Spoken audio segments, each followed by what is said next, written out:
پروردگار کے فیصلے کا خیر مقدم۔ بنی اسرائیل میں ایک عبادت گزار تھا۔ اس نے پہاڑ کی کھوہ میں اپنا مسکن بنا رکھا تھا۔ وہ لوگوں کی آنکھوں سے اوجھل تھا، لوگ بھی اس کی نظروں سے دور تھے۔ اس کے قریب پانی کا ایک چشمہ تھا جس سے وہ وضو کرتا، اپنی پیاس بجھاتا اور نباتات سے اپنی غذا حاصل کرتا تھا۔ دن کو روزے سے رہتا اور رات اللہ کی عبادت میں گزارتا۔ اس کا ہر پل اور ہر لمحہ اطاعت و بندگی کی نظر ہوتا تھا۔ چنانچہ سعادت و کامرانی کے آثار اس کے چہرے سے نمایاں تھے۔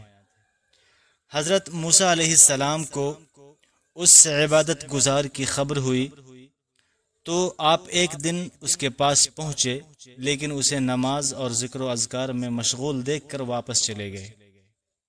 پھر رات کو اس کے پاس گئے تو اسے عزیز و غفار رب العالمین کے دربار میں سرگوشی و مناجات میں مگن پایا۔ موسیٰ علیہ السلام نے اسے سلام کیا اور فرمایا، جناب والا، اپنے اوپر آپ نرمی کیجئے۔ عبادت گزار کہتا ہے، اے اللہ کے نبی، مجھے ڈر ہے کہ اچانک غفلت میں انتقال کر جاؤں اور اپنے پروردگار کے حضور مجھ سے کوئی کوتاہی ہو جائے۔ موسیٰ علیہ السلام نے کہا، کیا آپ کو کوئی حاجت ہے؟ عبادت گزار نے کہا، آپ میرے لیے پروردگار سے اس کی رضا و خوشنودی کی دعا کر دیں اور میری یہ التجا بھی پہنچا دیں کہ وہ مجھے زندگی بھر صرف اپنی ہی خوشنودی کے کاموں میں مشغول رکھے، یہاں تک کہ میں اس سے جا ملوں۔ موسیٰ علیہ السلام دعا و مناجات میں مشغول ہو گئے اور اپنے مولا سے لذت کلام میں اس قدر ڈوب گئے کہ عبادت گزار کی باتیں یاد ہی نہ رہیں۔ اللہ تعالیٰ نے موسیٰ علیہ السلام سے پوچھا کہ آپ سے میرے عبادت گزار بندے نے کیا کہا تھا؟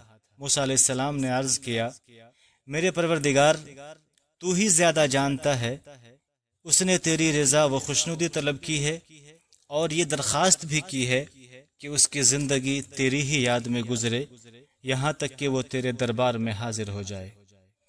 اللہ تعالیٰ نے موسیٰ علیہ السلام سے فرمایا کہ اے موسیٰ، اس عبادت گزار کے پاس جائیے اور کہیے کہ رات دن جتنی عبادت چاہے کر لے، لیکن ہے وہ بہرحال جہنمی، کیونکہ میرے صحیفے میں اس کا نام گناہگاروں کی فہرست میں درج ہے۔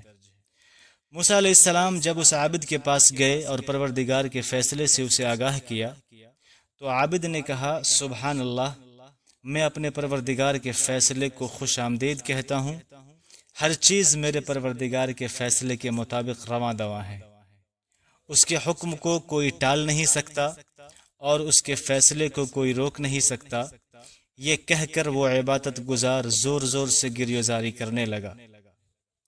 پھر کچھ دیر کے بعد بولا، اے موسیٰ، میرے پروردگار کے جاہ و جلال اور عزت و شان کی قسم، میں اس کے در سے پلٹنے والا نہیں اور اس فیصلے کو سن کر ہرگز مایوس نہیں، بلکہ اب اپنے پروردگار سے میری محبت دوبالا ہو گئی ہے۔ اس کے بعد جب موسیٰ علیہ السلام دوبارہ اپنے پروردگار سے دعا و مناجات میں مشغول ہوئے تو عرض کیا، میرے رب، جو کچھ تیرے عبادت گزار بندے نے کہا ہے اس سے تو اچھی طرح واقف ہے۔ اللہ تعالیٰ نے فرمایا کہ اے موسیٰ، میرے اس بندے کو یہ خوشخبری سنا دیجئے کہ وہ جنتی ہے۔ میری رحمت نے اسے جا لیا، اسے یہ بھی بتا دیجئے کہ اس نے میرا یہ خوش کن فیصلہ اپنے صبر و رضا کے عوض حاصل کیا ہے، کیونکہ میرا سابقہ کڑوا فیصلہ سن کر بھی وہ چیں بجبی نہ ہوا تھا۔ اگر وہ آسمان و زمین بھر گناہ بھی ساتھ لائے تب بھی میں اسے بخش دوں گا، میں کریم اور غفار ہوں۔